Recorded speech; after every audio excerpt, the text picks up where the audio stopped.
Salut, nous c'est Seb et Laurie et Athéna. Bienvenue sur notre chaîne, c'est Valo Travel.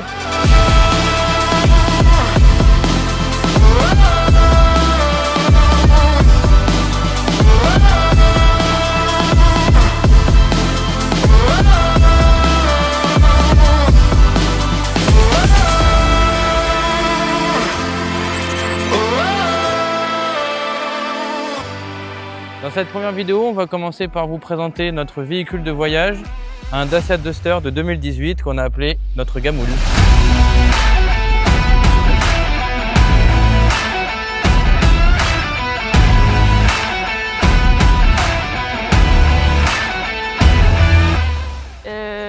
Nous sommes des gens lambda.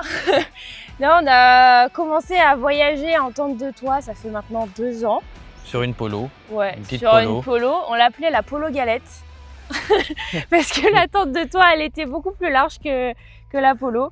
Mais on ne savait pas si ça allait nous plaire. Donc on a gardé notre véhicule de tous les jours pour mettre une tente de toit. Et ça nous a plu. Donc du coup, on a acheté plus gros et un 4x4 pour pouvoir faire des chemins parce qu'on se sentait bridé avec la Polo pour trouver des endroits pour dormir. Si on a choisi le Dacia Duster, c'est par choix.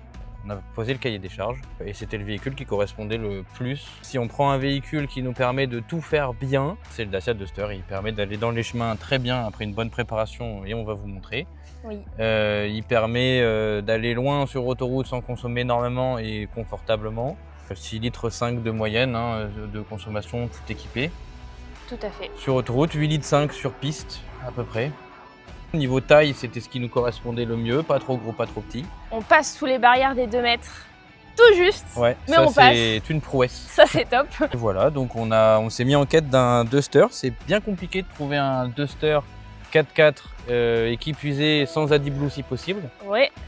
Parce que celui-là l'a pas, mais c'est vrai que c'est assez Et à compliqué. moins de 100 000 km. Et on cherchait moins de 100 000 km. Donc on a trouvé ce Dacia Duster de 2018 à 86 000 km. La concession nous a refait toute la carrosserie. Ça a servi à rien vu qu'on a tout refait derrière, mais Et donc on va vous faire un 4x4 tour de notre 4x4. oui. Du coup, je vais vous présenter un petit peu l'aménagement extérieur. Je vais commencer et ça prendra la suite après. On va commencer par le support roue de secours parce que il était évident qu'on ne pouvait pas garder ce gros machin dans le coffre vu qu'on voulait y mettre notre réserve d'eau. Donc il fallait absolument qu'on mette la roue de secours ailleurs et en plus de ça il fallait qu'elle soit accessible parce que vu qu'on a fait un aménagement dedans, il fallait qu'elle soit accessible facilement si on crève sur les chemins. Du coup on a cherché, s'est posé la question d'un support sur haillons mais pas possible, les vérins n'auraient jamais tenu, la carrosserie certainement pas non plus, c'est une carrosserie d'acier, faut pas l'oublier. Et donc du coup on a trouvé ce support roue de secours qui s'ouvre comme une porte, on l'a fait importer de Roumanie. Parce qu'il n'y a que chez eux qu'on a trouvé ce système-là. Du coup, il est très costaud, l'acier est très épais. Il vient se reprendre sur le châssis en dessous et on a dû recréer du coup le support de plaque en dessous et on a remis les petits éclairages LED qui n'étaient pas fournis avec parce qu'en Roumanie c'est pas obligatoire donc on a dû les rajouter. Voilà pour le support roue de secours. Ensuite, qu'est-ce qu'on a fait? On a changé les amortisseurs parce que ceux d'origine, déjà ils avaient 80 000 bornes et ils étaient tout mous et on voulait le rehausser. Donc il n'y en a pas 40 000 pour les rehausser et en avoir des bons. On a pris les Peders, on a une rehausse de 4 cm dessus et on a pris les Heavy Duty, c'est ceux qui sont les plus rigides quoi. Après, qu'est-ce qu'on a fait? On a tout blindé en dessous. Donc blindage Van EGR, blindage... Il y avait le blindage d'origine à l'avant, mais il remontait pas assez devant et pas assez costaud, donc on l'a changé aussi. Et puis on a mis tout partout là où il n'y en avait pas quoi. Après, qu'est-ce qu'on a? On a évidemment la tente de toit, le principal. Donc là, elle est bâchée parce qu'on est entre 2 bivouacs. On filme ces plans dans l'Estérel, parce qu'on habite dans la région, sur Fréjus. Nate Up, nous on les adore. On a étudié toutes les tentes de toit avant de l'acheter et ça a été évident pour nous de prendre celle-là, même si c'est pas la moins chère du marché, loin de là. Mais par contre, déjà c'est fabriqué en France, ça nous tenait à cœur. Une coque rigide pour nous protéger de la pluie, ça c'était indispensable. La toile est de super bonne qualité, le matelas très confortable, on n'a pas de condensation dedans. Franchement, on n'a rien à y redire. Le seul truc, peut-être, éventuellement, qui pourrait être pas bien, c'est qu'il n'y a pas le fresh and black comme il y a sur les tentes des 4, donc on a vite le soleil qui nous réveille. Mais bon, en même temps, quand on est en bivouac, on est là pour vivre au rythme de la nature, donc ça ne nous dérange pas plus que ça. Et on peut tout laisser dedans. On peut laisser le duvet, on peut laisser les oreillers, mais on ne le fait pas pour pas trop abîmer le coffre. On a rajouté, ça c'est tout récent, des plaques de désensablage. On a mis longtemps à les acheter. On les a fixées sur des grilles qu'on a achetées sur Amazon, qu'on a fixées sur les petites vitres arrière, et on est venu se reprendre en plus sur la carrosserie parce que les grilles sont juste collées. Les plaques de désensablage, c'est des Master Forest et c'est le petit format et ça suffit amplement pour ce qu'on fait. Il vaut mieux petit que rien du tout, c'est ce qu'on s'est dit. Donc dans la roue de secours, chaque centimètre carré est bien compté sur un duster, vous l'imaginez.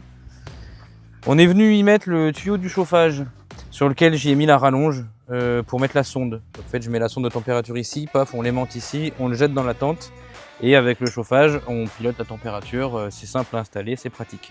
On a aussi le bec verseur du bidon de gasoil parce qu'on a un bidon de gasoil de 10 litres principalement pour le chauffage qui nous permet du coup d'avoir la même énergie pour rouler et se chauffer. Ce bidon de gasoil, il est en dessous. Donc c'est un bidon de 10 litres et j'ai fait un support en fait avec une sangle ici, comme un treuil qui vient le descendre, hop, il se pose ici au sol. C'est le meilleur endroit je trouve parce que si vous regardez bien au niveau de la garde au sol, ça rajoute rien. Donc le chauffage, c'est un Vevor de 2 kg gasoil. C'est pour moi le meilleur chauffage pour une tente de toit. Merci Dustin Trip parce que c'est grâce à toi qu'on a commandé celui-là. C'est le seul en fait en 2 kg concrètement, et pour une tente de toit, 2 kg c'est exactement ce qu'il faut. 5 kg c'est beaucoup trop et 8 kg on n'en parle même pas. On a décidé avec Laurie de le mettre sur le côté parce qu'en fait il a un problème ce chauffage, les bouchons fendent et il suinte du gasoil, ça pue, c'est pénible. Donc il était dans l'aménagement intérieur, ça sentait le gasoil dans le coffre. On en avait marre, donc comme j'ai pas réussi à trouver le bouchon exact, c'est très compliqué. Et surtout un bouchon qui tient mieux que l'original.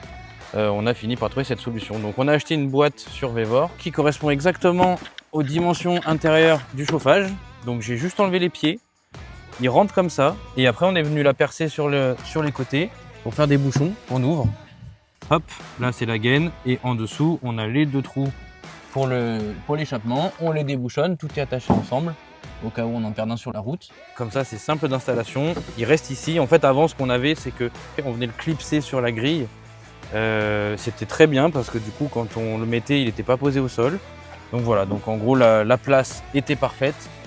Par contre, l'installation, c'est plus simple comme ça et ça pue pas. Pour les jantes, donc on a pris des jantes Ghost triangulaires avec un déport de 30 mm, 16 pouces. À l'origine, on a du 17 et là, on est passé sur du 16. Et les pneus, c'est des Toyo Tires. Et au niveau de la taille, on a pris des 225/70 R16. On s'est fait conseiller pour la taille par un préparateur. C'est tout juste. Il faut vraiment pas prendre plus grand ou plus large parce qu'ils sont plus larges qu'à l'origine et un peu plus grands. Et on a dû retravailler un peu les passages de roues. Enfin, c'est pas moi, c'est Seb qui a retravaillé, vous en doutez bien. Parce que ça frottait un peu et là ça passe au millimètre près, et on a gardé les jantes alu et les pneus de ville pour quand on fait beaucoup d'autoroutes. Par exemple l'été dernier on est parti en Bretagne, on a remis les pneus de ville parce qu'il n'y a pas besoin de pneus 4x4 en Bretagne. Évidemment ce qui se voit le plus, la peinture. On l'a fait au bout de un peu moins d'1 an. On a gardé la peinture d'origine un peu moins d'1 an, mais c'est très vite rayé. Et donc du coup on a sauté le pas. Et puis après on s'est renseigné sur la peinture Raptor et ça avait l'air plutôt simple à faire soi-même. Donc on s'est dit pourquoi pas. On a commandé nos kits sur le site. RAL 1019. Je le dis parce qu'on a cherché longtemps quel RAL il fallait prendre et on a trouvé personne qui donnait le RAL. Donc voilà, on l'a fait en décembre. Ça a peut-être été l'erreur parce qu'il faisait un peu froid et du coup la nuit ça séchait pas très bien. Mais finalement tout s'est bien passé. Il n'y a pas de traces de gel dessus, elle a super bien séché. Il n'y a pas de traces de coulure, de traits, de bandes. Et on en est très content et on l'a testé, approuvé. Il n'y a aucune rayure, ça résiste super bien. Et c'est vraiment l'effet qu'on voulait. Et vous le verrez sur les vidéos, du coup on a aussi fait du Raptor sur le dessus de la tente de toit Night Up pour une autre histoire qu'on vous racontera un autre jour, une péripétie. Ensuite, afin de lui donner un look qui nous correspond, parce que qu'on se le dise, le Duster de base, il n'est pas magnifique, hein. Il n'est pas vilain mais il n'est pas magnifique. On a changé la calandre, ça c'est le premier truc qu'on a fait. On l'a reçu, on est allé le chercher à la concession à 19 h, à 20 h il avait déjà sa calandre. Donc on a décidé de vraiment aller au bout dans la préparation, de le mettre à notre image et de le concevoir comme si c'était un véhicule préparé par un préparateur. On a fait un logo et donc on a décidé d'office de lui donner un look propre à lui-même. Et surtout qu'on n'a pas cherché à faire des économies sur le style parce que c'est vraiment, il fallait qu'il nous corresponde. Donc la calandre, on est venu y mettre 2 petits spots qui sont connectés sur le plus moteur. Alors, en fait, ça s'additionne au feu diurne pour justement changer également la signature lumineuse du Duster. Quand on le voit de nuit, de jour, peu importe, le look change et la signature lumineuse aussi, c'est ce qu'on voulait. Ensuite, on a rajouté les mêmes spots, sauf qu'ils ont une signature lumineuse différente. Ils ont un rond en fait autour, on a 2 éclairages. Pourquoi est-ce qu'on voulait ce style-là? C'est parce que quand on est en bivouac et qu'on veut s'éclairer, c'est quand même vachement intéressant d'avoir un éclairage un peu orange, un peu plus tamisé. Et après, quand on est bien sûr sur les chemins ou qu'on cherche un spot, il faut y voir clair. Donc là, il faut qu'on puisse voir loin, quoi. Donc on a mis ensuite de chaque côté 2 éclairages pour éclairer en fait le bivouac. Ça sert aussi quand on est sur les pistes en pleine nuit. On doit faire un demi-tour, on est bien content de pouvoir voir un peu les bas-côtés quand on recule.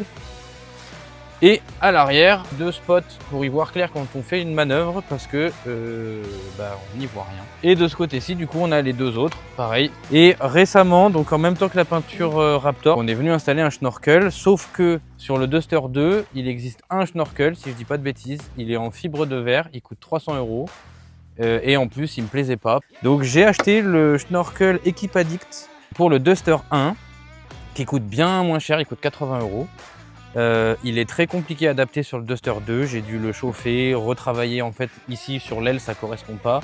Donc j'ai dû le chauffer, le retravailler pour qu'il s'adapte un peu. Et la tête qu'il a de base, ça fait un peu comme une bouche d'aspirateur vers l'arrière. Pareil, ça ne nous plaisait pas, donc on a trouvé celle-là sur AliExpress.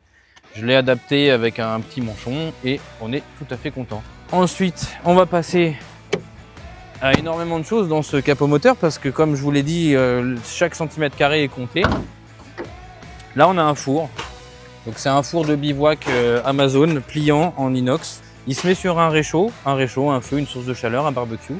Il y a un thermomètre, il permet de faire des plats au four, de se faire des cassoulets au four alors qu'on est en bivouac, c'est royal. Là, c'est le moteur, ça bouge, ça vibre, il ne faut pas le toucher. Donc il n'y a rien qui le touche.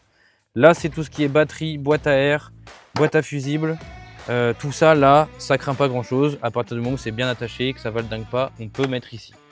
Donc là, on a le gonfleur. C'est un petit gonfleur 12 volts. Le Roi Merlin.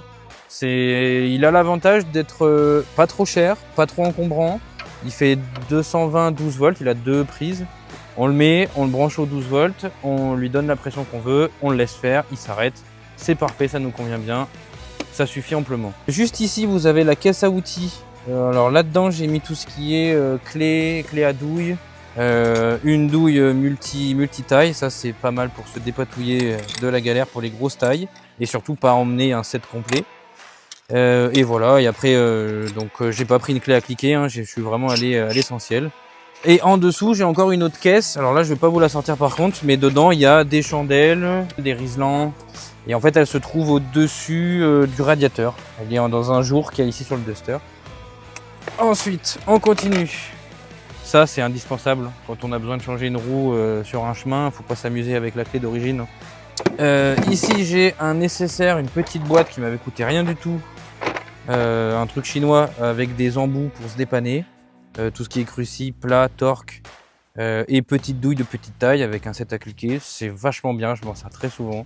Vous avez une vis qui se dessert, quelque chose, c'est vraiment top. Hop. Le filtre à air qu'on a changé, donc là on a le tuyau du Snorkel du coup que j'ai réadapté. En fait le Snorkel du Duster 1, il y a une pièce qui vient se mettre dans l'aile et il passe là derrière le phare et là il y a une gaine qu'on met là.